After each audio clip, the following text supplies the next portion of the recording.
Hello అండి. నమస్తే. నా పేరు Sudha. Welcome back to my channel super mom ideas. ఈరోజు మనం చేసుకోబోయే recipe Karnataka special dish bisibele bath. చాలా టేస్టీగా తయారవుతుంది, చాలా త్వరగా రెడీ అయిపోతుంది, అలాగే కడుపుకి లైట్గా కూడా ఉంటుంది. దీన్ని తయారు చేసుకోవడానికి ముందు వీడియో మీకు నచ్చితే కనుక ప్లీజ్ లైక్ చేయండి, షేర్ చేయండి, సబ్స్క్రైబ్ చేసుకోవడం మర్చిపోకండి. పదండి రెసిపీని స్టార్ట్ చేద్దాం. ఒక బౌల్లోని నేను ఇక్కడ 1 కప్పు రైస్ తీసుకుంటున్నాను. హాఫ్ కప్పు కందిపప్పు, పావు కప్పు పెసరపప్పును తీసుకొని 2-3 సార్లు శుభ్రంగా కడుక్కుందాం. కడుక్కున్న తర్వాత తగినన్ని నీళ్లు వేసుకొని అరగంట సేపు నానడానికి పక్కన పెడదాం. అరగంట తరువాత ఈ పప్పు బియ్యాన్ని ప్రెషర్ కుక్కర్లోకి ట్రాన్స్ఫర్ చేస్తున్నాను. ఇప్పుడు ఇందులోకి తగినంత సాల్ట్ వేసుకుందాం. పావు టీ స్పూన్ పసుపు, 1 కప్పు క్యారెట్ ముక్కలు, 1 కప్పు బీన్స్ ముక్కలు, ఒక మీడియం సైజు బంగాళదుంపని ఈ విధంగా కట్ చేసి వేసాను. 2 మీడియం సైజు టమాటాలని కట్ చేసి వేసుకోండి.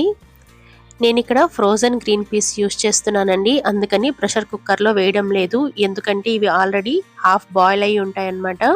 వేసుకుంటే ఓవర్ కుక్ అయిపోతాయి, అందుకని నేను తర్వాత వేస్తున్నాను. మీరు వీటి ప్లేస్లోని ఫ్రెష్ గ్రీన్ పీస్ కనుక యూస్ చేస్తే ఇక్కడే ప్రెషర్ కుక్కర్లో వేసుకోండి. అలాగే నేను ఇక్కడ 5 కప్పులు వాటర్ యాడ్ చేస్తున్నానండి, ఎందుకంటే వీటన్నిటిని మనం మెత్తగా ఉడికించుకోవాలి, పొడి పొడిగా కాకుండా. టీ స్పూన్ ఆయిల్ కూడా వేసుకొని ఒకసారి బాగా మిక్స్ చేద్దాం. కలుపుకున్న తర్వాత ప్రెషర్ కుక్కర్ మూతని పెట్టి మీడియం ఫ్లేమ్లోని 5 విజిల్స్ వచ్చేంత వరకు ఉడికించుకోవాలి. ఈలోపు నేను ఇక్కడ ఒక నిమ్మకాయ సైజ్ అంత చింతపండుని తీసుకొని నానబెడుతున్నాను. ఒకసారి కొద్దిగా వాటర్ వేసి చింతపండుని కడుక్కున్న తర్వాత మళ్ళీ నీళ్లు వేసి నానబెడుతున్నాను. మరీ ఎక్కువ వాటర్ వేసుకోకుండా చింతపండు ములిగేలాగా 1 కప్ వరకు వాటర్ వేసుకొని నానడానికి పక్కన పెట్టుకుందాం. ఈలోపు ప్రెషర్ కుక్కర్ 5 విజిల్స్ వచ్చాక నేను స్టవ్ ఆఫ్ చేసుకున్నానండి. కుక్కర్ ప్రెషర్ మొత్తం పోయిన తర్వాత మూత ఓపెన్ చేస్తున్నాను. చూడండి, రైసు, పప్పులు, వెజిటేబుల్స్ అన్నీ కూడా బాగా మెత్తగా ఉడికాయండి. ఇలా ఉడకాలి మనకి. వీటన్నిటిని బాగా కలుపుకుందాం. కన్సిస్టెన్సీ ఇలా ఉండాలి. ఇది చల్లారాక కొంచెం చిక్కబడుతుందండి. అప్పుడు మనకి వాటర్ అవసరం అనిపిస్తే వాటర్ని యాడ్ చేసుకుందాం. ఇప్పుడు స్టవ్ వెలిగించుకొని ప్యాన్ పెట్టుకోండి. ప్యాన్లో కొంచెం ఆయిల్ వేస్తున్నాను, ఒక 2 టేబుల్ స్పూన్లు. ఆయిల్ వేడెక్కిన తర్వాత కొన్ని జీడిపప్పు పలుకులు, కొన్ని పల్లీలు వేసి లైట్గా కలర్ మారేంత వరకు వేయించుకోండి.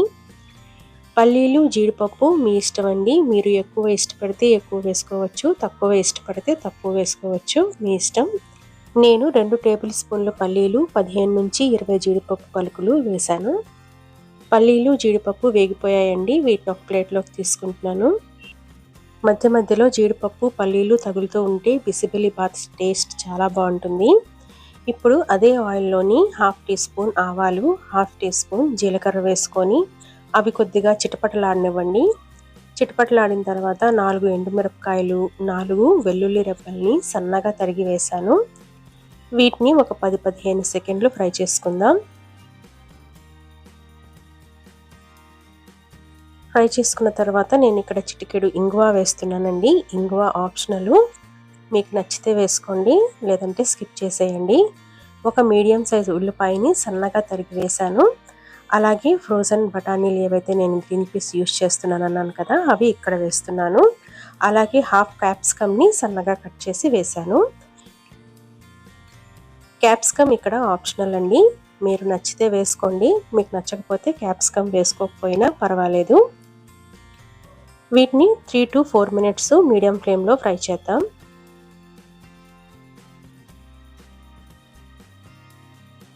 చూడండి, 4-5 నిమిషాలు బాగా ఫ్రై చేసుకున్న తర్వాత ఇందులో నేను 4 టేబుల్ స్పూన్లు బిసిబెలి భాత్ మసాలా వేస్తున్నాను. ఈ మసాలా మీకు మార్కెట్లో ఈజీగా దొరుకుతుంది.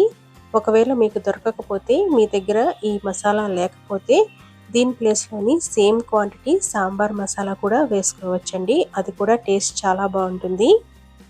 అలాగే నానబెట్టుకున్న చింతపండు రసాన్ని కూడా వేసుకుందాం. వేసుకొని ఒకసారి బాగా కలుపుకుంటూ 2 నిమిషాలు లో ఫ్లేమ్లో ఫ్రై చేద్దాం. ఇలా ఫ్రై చేసుకోవడం వల్ల చింతపండు రసంలోని పచ్చిదనం పోతుంది. చూడండి, ఈ విధంగా కొద్దిగా ఫ్రై చేసుకున్న తర్వాత ఉడికించుకున్న రైస్, పప్పు, వెజిటేబుల్స్ని వేసుకుందాం. వేసుకొని ఒకసారి బాగా కలుపుకున్న తర్వాత చూసుకోండి, మీకు చిక్కగా అనిపిస్తే వాటర్ని ఈ స్టేజ్లో యాడ్ చేసుకోవచ్చు. నాకు కొంచెం చిక్కగా అనిపించిందండి, అందుకని 1 కప్పు వాటర్ వరకు నేను కుక్కర్లో వేసి కలిపి వేస్తున్నాను అనమాట. అందులోనే ఉడికించుకున్నాను కదా, దానికి కొద్దిగా అంటుకుని ఉంటే వాటర్ వేసి కలిపి వేశాను. గ్యాస్ ఫ్లేమ్ని మీడియంలో పెట్టుకొని బాగా కలుపుకుందాం. ఈ బిసిబిల్లి బాత్ చల్లారాక కొంచెం చిక్కబడుతుందండి, అందుకని కొద్దిగా పలచగా చేసుకున్నారంటే తర్వాత మీకు కరెక్ట్ కన్సిస్టెన్సీలో ఉంటుంది. ఈ స్టేజ్లో సాల్ట్ని చెక్ చేసుకోండి. సాల్ట్ చాలకపోతే యాడ్ చేసుకోండి. నాకు చాలలేదు, అందుకే నేను సాల్ట్ యాడ్ చేశాను అనమాట. మనం బియ్యము ఉడికించుకునేటప్పుడు కూడా సాల్ట్ని వేసుకున్నాం కదా, చూసి జాగ్రత్తగా యాడ్ చేసుకోండి. ఒక్క 4 మినిట్స్ మీడియం ఫ్లేమ్లో బాగా ఉడకనివ్వండి.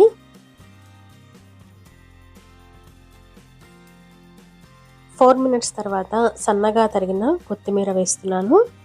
కొత్తిమీర ఫ్లేవర్ చాలా బాగుంటుందండి బిసిబెల్లి బాత్లో. అలాగే వేయించి పెట్టుకున్న జీడిపప్పు, పల్లీలు వేస్తున్నాను. కొద్దిగా ఉంచుతున్నానండి గార్నిషింగ్ కోసం. ఒకసారి బాగా మిక్స్ చేసుకుందాం. చూస్తుంటేనే నోరూరిపోతుంది కదండి, చాలా టేస్టీగా ఉంటుంది. చిన్నపిల్లల నుంచి ముసలి వాళ్ళ వరకు కూడా తినొచ్చు. తొందరగా అరిగిపోతుంది, చాలా లైట్గా కూడా ఉంటుందన్నమాట. అంతేనండి, బిసిబెల్లి బాత్ రెడీ అయిపోయింది. స్టవ్ ఆఫ్ చేసుకొని సర్వింగ్ డిష్లోకి తీసుకుందాం. పైనుంచి కొద్దిగా వేయించి పెట్టుకున్న పల్లీలు, జీడిపప్పుతోటి గార్నిష్ చేస్తున్నాను.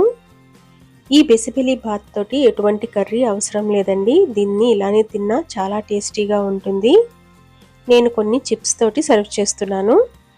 ఒకవేళ మీకు కొంచెం హెవీ అయినా పర్వాలేదు అనిపిస్తే నాన్ వెజ్ కర్రీస్ తోటి సర్వ్ చేసుకోండి, కాంబినేషన్ అదిరిపోతుంది. అలాగే ఆమ్లెట్తో కూడా కాంబినేషన్ చాలా బాగుంటుంది, ట్రై చేయండి. వీడియో మీకు నచ్చితే కనుక ప్లీజ్ లైక్ చేయండి, షేర్ చేయండి, సబ్స్క్రైబ్ చేసుకోవడం మర్చిపోకండి. అలాగే ఈ మధ్య మనకి యూట్యూబ్ హైప్ అనే బటన్ ఇచ్చిందండి, దాన్ని మీరు ప్రెస్ చేశారంటే వీడియో కొంచెం జనాల్లోకి రీచ్ అవుతుంది. మీకు హైప్ అనే బటన్ వచ్చినట్టయితే ప్లీజ్ ప్రెస్ చేయండి.